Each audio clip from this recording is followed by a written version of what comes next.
Hello mga kabiyahe!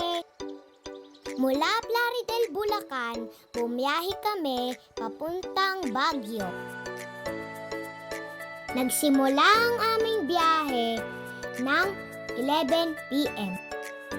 Naisipan nga namin na gabi na bumiyahe upang makaiwas sa matinding traffic. Mula Bulacan, madadaanan natin ang probinsya ng Pampanga, Tarlac, Pangasinan, at La Union. Dahil sa gabi kami bumiyahe, wala tayong view na makikita sa daan. Kaya naman hindi na kami nag-video.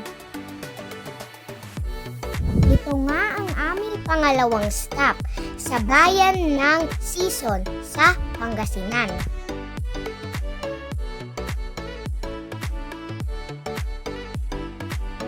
As usual, tulog ako ng mga oras na to.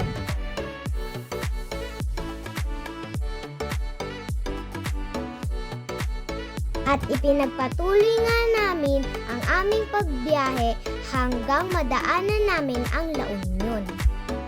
Welcome to Baguio! At sa wakas, nakarating na din kami. Dito nga kami dumaan sa Cannon Road, kung saan makikita natin ang ulo ng leon. Ang laki! Amazing!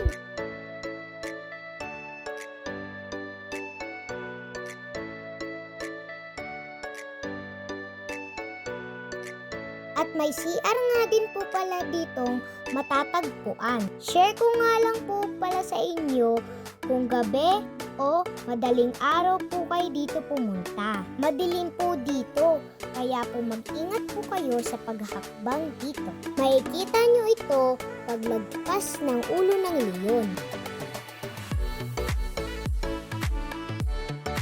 At may nagtitinda nga pala dito ng pasulubong at souvenir. A few moments later. At ito nga mga kabiyahe, andito na nga pala kami sa tutuluyan namin. Napakalamig dito. Alas 5 na ng umaga ang oras na ito.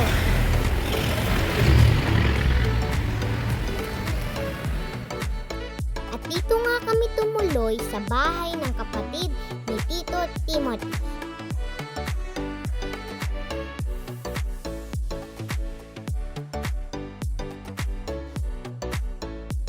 See you on the next video. Salamat!